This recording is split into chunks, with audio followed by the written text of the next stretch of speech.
Shemai, and welcome back to the Senedd Explains podcast. We're here for the third episode with me, Gwion, And me, Manon. and today we're going to be discussing a number of things, but most importantly, the Senedd poll that's just been released, coming up to 3 months until the election now. It's getting awfully close. We're also going to be talking about Eluned Morgan trying to position herself, as well as it is looking likely that she will lose her seat personally, but more importantly than that, that Welsh Labour will have their worst ever result in a Senedd election, and talking as well about defections to reform. So we'll start off. YouGov and Cardiff University commissioned a poll at the start of January for voting attention to the Senedd, and it showed that Plaid Cymru had surged ahead of reform, leading the poll with 37% of the vote, which is by far their best poll yet, and that's up 7 points since September. Then you had Reform down 6 points to 23%. Significantly, Greens in third at 13%, and then both Labour and Conservatives at 10%, which means wipeout territory for them in some seats where they won't be getting any seats in those 16 constituencies at all. And that is also looking likely that Eluned Morgan will lose her own seat. So this poll, I think, is monumental, I think, for the main reason that Plaid Cymru have never, ever achieved this high support in an actual election, of course, but also in a poll. It's showed that Reform have slipped quite a bit, and it's followed this trend since the Caerphilly by-election, where Plaid have surged ahead and Reform have slipped. They've had to deal with quite a few scandals and haven't really weathered the storm of criticism since Caerphilly. Manon, when you saw this poll, were you surprised at all? Yeah. Yeah, surprise. I was on the train up to Manchester and I got the news notification, and it was so funny, the feeling of absolute shock and knowing that this was going to be such a significant poll and that everyone who's also interested in this kind of thing was going to be reeling. And you're sat in this tiny, quiet train carriage, and the inside of you is just going like this. And you think no one else on this train knows that this Senedd poll just dropped and maybe cares that the Senedd poll just dropped, but I do, and this is very significant. So I kind of wanted to run up and down the train carriage and go, oh my goodness. I'm very shocked. I think when we did the podcast episode after Caerphilly, we grew up because that was also a big surprise on the It night. was. And we spoke a lot about the fact that it was a, a big win for Plaid, but people couldn't overestimate the scale of the win because it's a completely different nature to the Senedd election. So obviously in Caerphilly, it was you're either for reform or you're against reform, basically. But a lot of people who voted Plaid would have been for Plaid explicitly, but it became a two-horse race. And so a lot of people we thought will have changed their votes because they'd rather see Plaid go in than see reform go in. But then those people would vote Labour, or maybe Conservative, Lib Dem, Green in the Senedd election, so that that margin of win would close down again as we got to the actual Senedd election. But that's not what this poll suggests, and I think that's what's really surprising. I think also it's surprising in that because I wrote a Substack on our Senedd Explained about this, was just trying to think why, trying to put myself in the mindset of the polled people, maybe because this suggests also that people who said they were going to be voting reform were no longer saying so and had changed their minds. But trying to understand what exactly in the last 3 months has happened to cause this shift, I didn't feel like there were incredibly obvious reasons. Maybe I'm missing things. But that's why it was surprising to me, just because yeah, well, wouldn't have predicted it, obviously. But I think it's interesting because it puts Plaid on a completely different plane now. They can change their whole strategy and their whole comms because they have always been a very small Welsh only party that's communicating as the underdog, and that's been their style. And then obviously recently they've been able to be a bit more bolshy because they knew they were going to do better, and all of a sudden Labour are doing worse, and now they are at the front of the race. And I think their comms becomes a lot more easy because they can just quite brazenly and confidently counter everything that Labour's doing, counter everything, like laugh at what the Tories, Labour, and Reform are doing, and do that from quite a secure place. They're no longer having to convince people, they're just having to retain that feeling that they are the best option. And so it's interesting to see their strategy change. I think you see it with the Reels and Shreen talking about Eluned Morgan. Yeah, so it'll be interesting to see how long they can ride that wave. Yeah, because it will change the narrative as well for the next 3 months. Because for the past sort of couple of months, it's been the Plaid have been sort of just about edging ahead as the main competitor reform. Labour not dropping as low as this, previously polling around 16, 17, 18%, which would still be an awful result, but nowhere near as bad as 10%. But now, like you said, their comms game now, and which has been, I think, far superior to Labour's for a long time. But especially now, the narrative going to the election is that Plaid are leading this anti-reform charge. And I remember lots of the Labour figures going on the airwaves in the days after the Caerphilly by-election, saying, "Oh, some people expressing anti-reform sentiment. This wouldn't translate into a Senedd election. And for what it's worth, I don't think Plaid will necessarily perform as high as 37% in the actual election. But whether there's tactical voting involved or not, it still remains that if Plaid do achieve 37%, Jack Larner of Cardiff University did some fantastic analysis on this and how it translated to seats, because as you've said, the new system is proportional, of course, and in some of the 1,000 scenarios that he ran, Plaid get an outright majority, which the system is designed to not give to any party, which would be monumental. It would mean that they wouldn't have to do a coalition with any party. Shreen Apioreth did say this week that he would rather Plaid have a minority government rather than a coalition, which I think could be really interesting.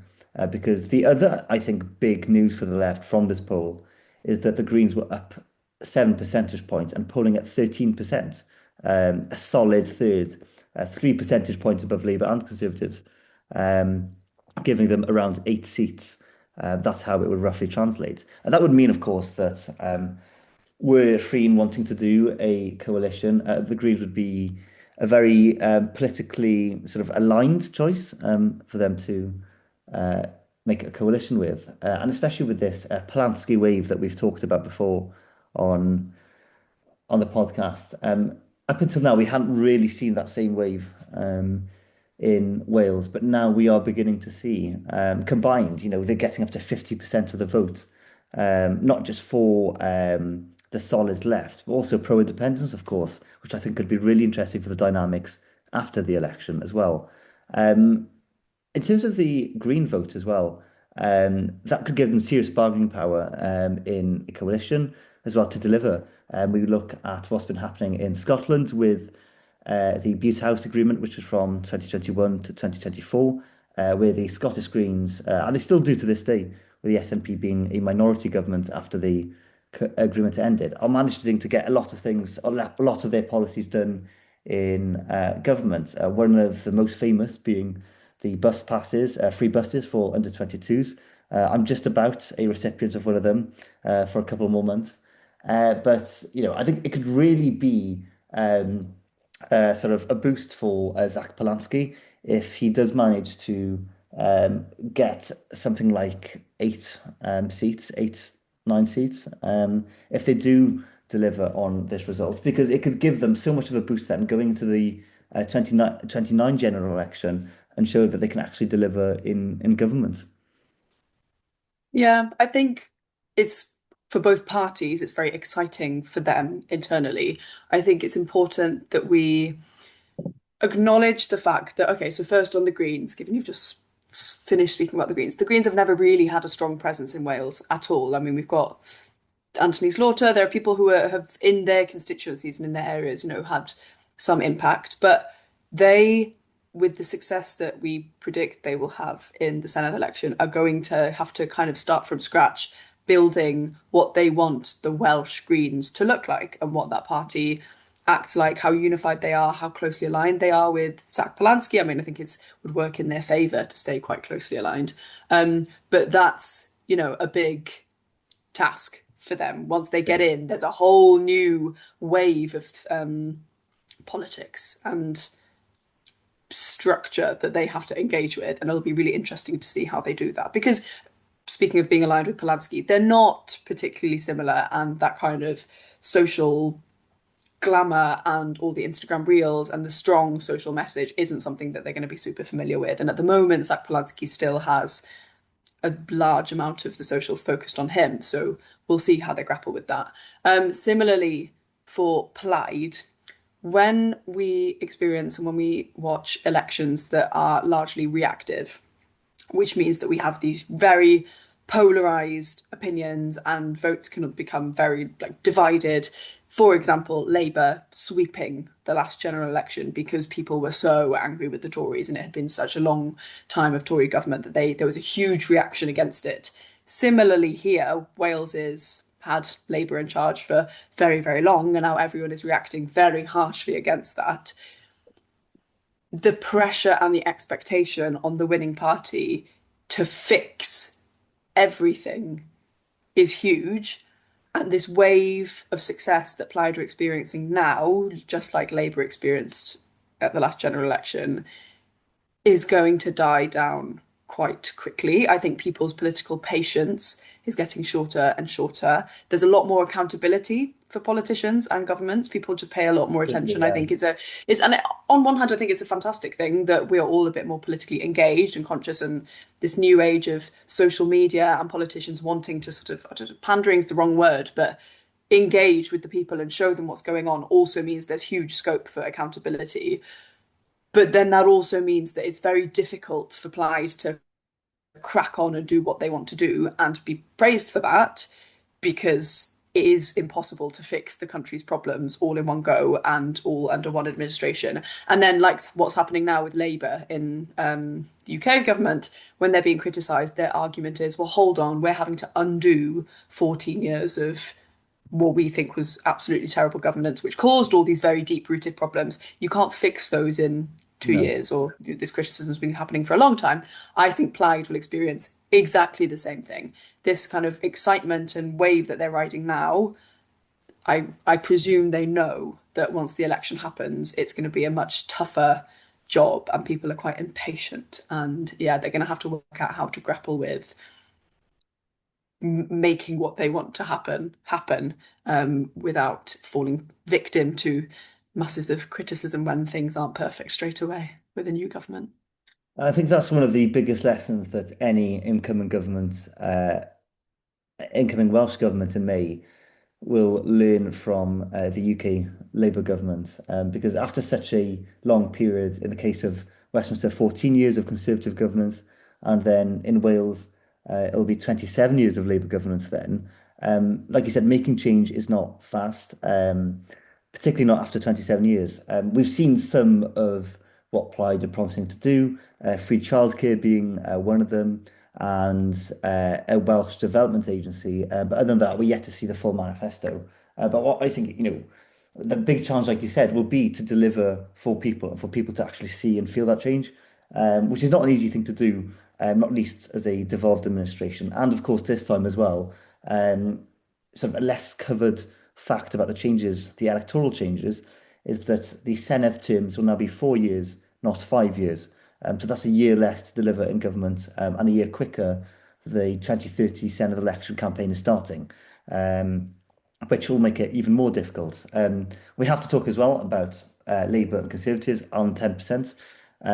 Jack Larner's seat predictor shows that they could maybe only get about 10 seats with that.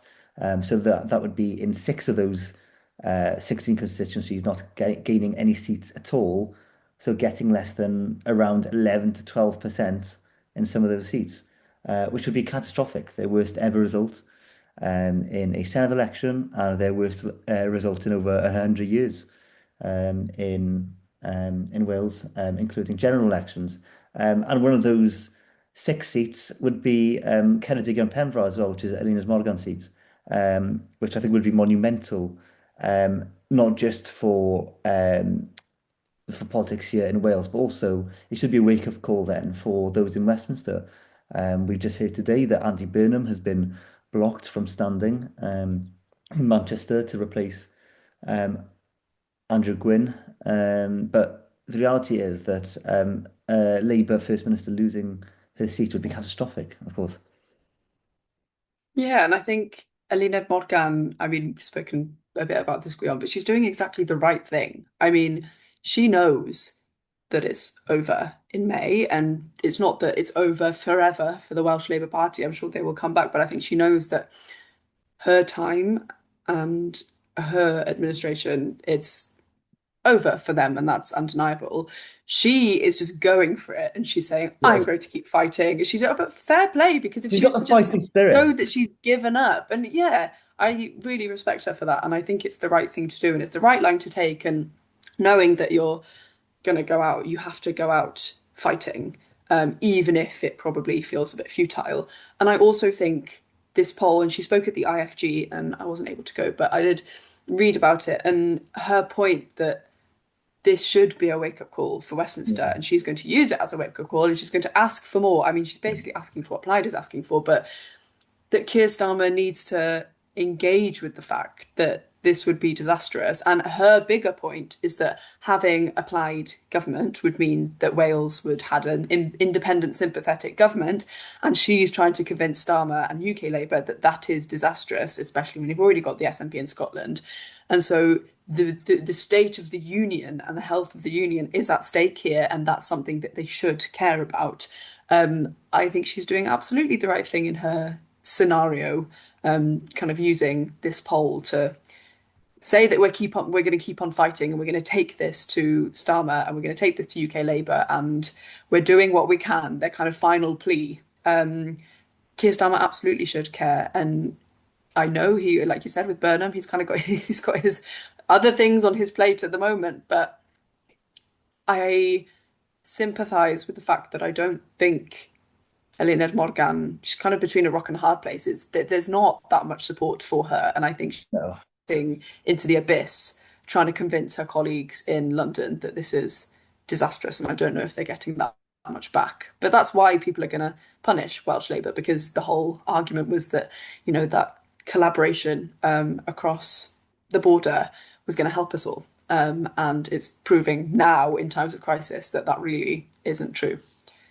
I think that'd be a good time to bring in her comments as well over the weekend, saying that Starmer needs to act to stop, in her words, separatists breaking up the United Kingdom, saying that there would be a real threat to the UK as a union if nationalists were to take over in both Wales and Scotland, and of course Sinn Féin leading in Northern Ireland, which I thought was interesting, because in another interview this week, she said that it shouldn't be the Senedd election shouldn't be a referendum on Starmer's time in government.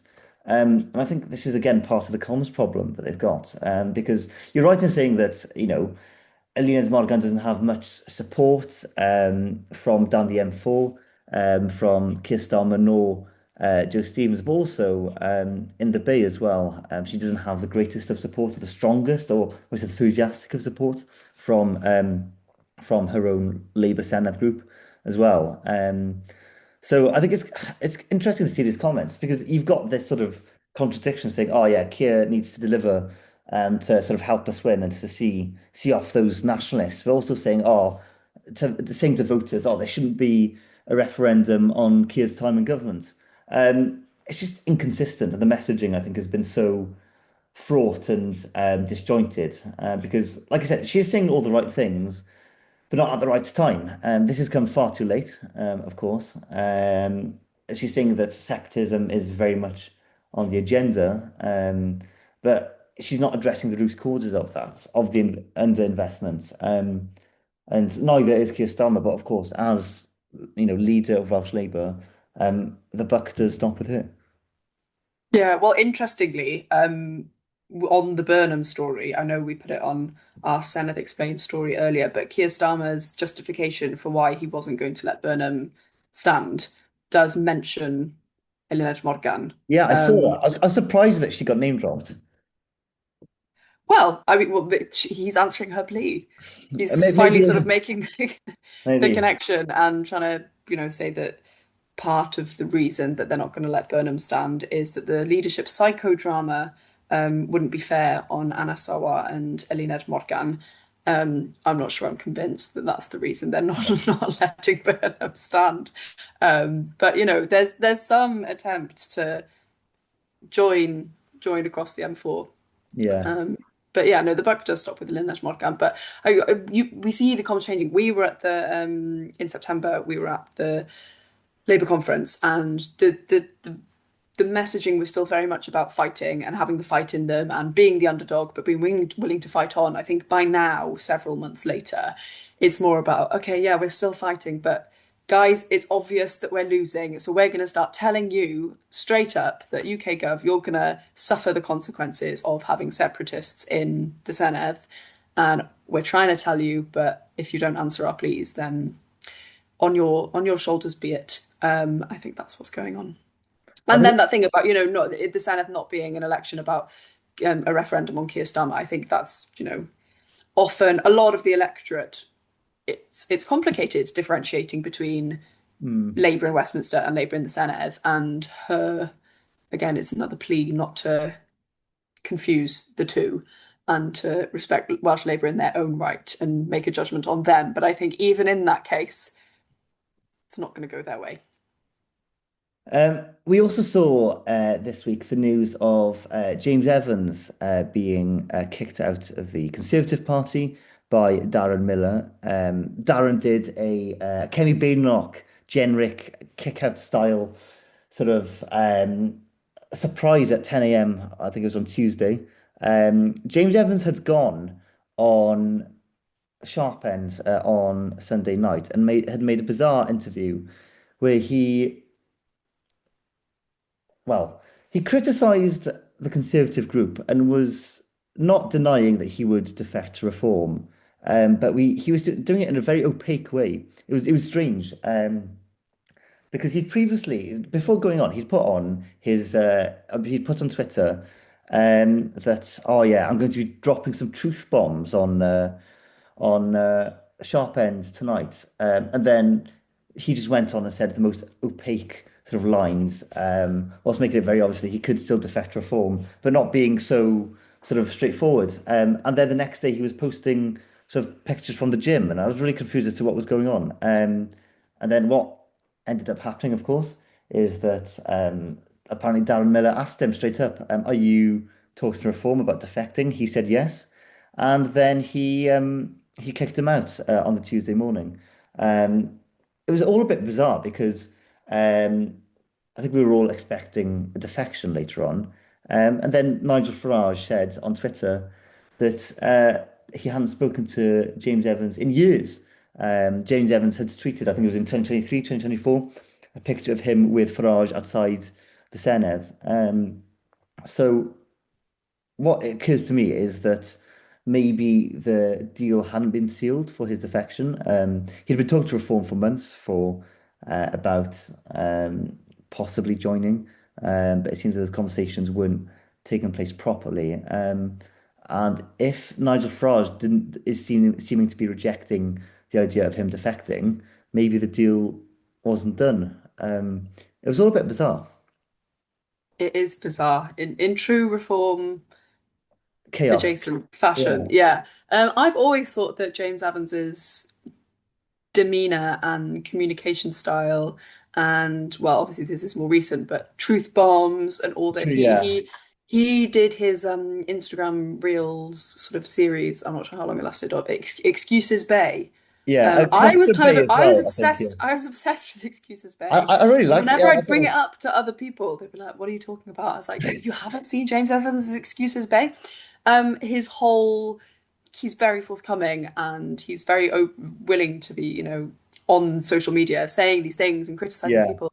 And so I've always thought that he was one of the reform prone risk people in yeah, the Welsh Tory party. But the other bizarre thing is that James Evans has been very explicitly critical of reform calling them like a nonsense and Yeah. unreasonable He called them party, scary. The and prospect of them being in government the scary. prospect of them being in charge Yeah. was scary, and that Nigel Farage would just lie barefaced, and he was very critical of Laura Ann Jones when she defected. And I remember that morning when we knew that someone was going to have defected because Nigel Farage was going to be doing a big announcement in the Yeah, Royal it Welsh was Joke. at We the didn't Royal quite Welsh. know who. Yeah.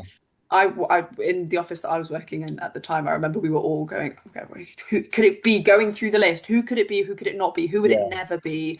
Who's more likely? And James Evans's name came up, Yeah. and it was sort of a, yeah, but it couldn't. I was going to use a phrase that I won't use, but he's stopped himself from being able to do that because of the way that he's spoken about reform Mm. already. Even if I think he probably did that at the time because he wanted to seem like a very staunch Tory and, was very loyal to his party. And then as time goes on and as it seems that the political power, you'd be much better off at reform, he probably, think, regretted saying those things because he was thinking, oh, I might Yeah. be tempted to jump ship. It couldn't be him because he had ruined his chances by speaking about them in that way, which in normal circumstances would definitely be true. But I mean, at this point, with the caliber of reforms, defections, Mm. and the ethos of the party, I'm not sure it would be that outside of the realm of reality for them to take on a candidate who had previously said that the prospect of them being in government was scary. All they have to do, they don't really justify anything they do. It's James Evans. So in this situation now, because there has been no defection and no one's quite sure what's going to happen, and was Yeah. there a deal in the making, and will they take him? I mean, I said to you, Gwion, when we came on to the call, I don't see. It's weird that Farage has tweeted that because I Yeah. think that they would be open to taking him, even if the talks were really, really small time and it hadn't Yeah. really been approached as a proper top reality of him defecting. I can definitely imagine they're taking anyone is Yeah. the reality, and the caliber of their candidates outside of the current political arena isn't going to be incredible, I imagine.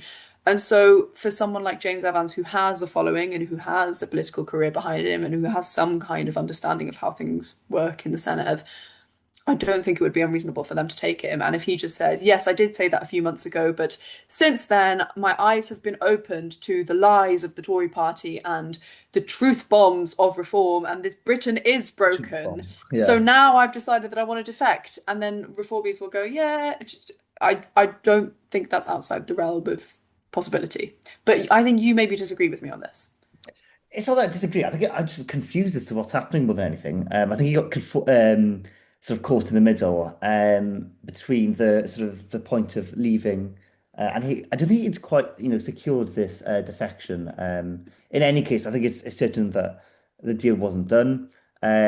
You've mentioned candidates there. I think it's interesting because you've got the selection's not quite complete. James Evans will be fighting for his political career if he can't secure top of the list in Brecon. Was it Brecon, Cwmtawen, no, Brecon, Radnor, and Cwmtawen, I think it is the longest constituency name. But if he can't secure top of the reform list there, he is very much in danger of losing his seat. He wouldn't get enough votes as an independent, I don't think, especially in such a contentious election. The system doesn't really support independent candidates in that way, um, in the way that STV might. So James has to, secure a defection soon. Otherwise, he will be leaving the Senedd in May as well. But as of the time recording, which is Sunday night, he is an independent MS. He is not defected yet. But a week is a long time in politics, like they say. Yeah, this also means that Plaid and the Conservatives are both now Oh, the yeah, official right, you are. opposition because James now being independent and Lindsay Whittle having taken a seat in Caerphilly means that they have the same amount of members. So we have, Yeah, I mean, in the grand scheme of things, this is not really big news, because Plaid is polling at 36, 37%. So it makes sense to have them as official opposition. But this is the half defection, interrupted defection that has made that happen.